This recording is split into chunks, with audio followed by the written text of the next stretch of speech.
আয় নাফরমান, তোমার কি একবার ওইটা মনে পড়লো না যে কিরে আমি এমন দুর্ভাগা কেমনে হইলাম, আমার এদি আমার মা বাপও কুদ্র আল্লাহর দিকে ডাকে না। হ্যাঁ, আমার একটা বছর পার হয়ে গেল, আমি একদিনও 5 ওয়াক্ত নামাজ পড়লাম না। মুসলমানের ঘরে আমি এমন হাইওয়ান কেমনে হল?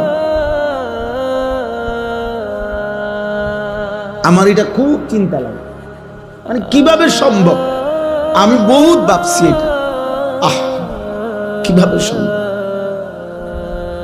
আমার এটা মনে হইলে মাথাটা গরম হয়ে যায়, অস্থির লাগে যে আরে দুর্ভাগা ছিল বেচারা, রে ডাকার মতো কেউ না।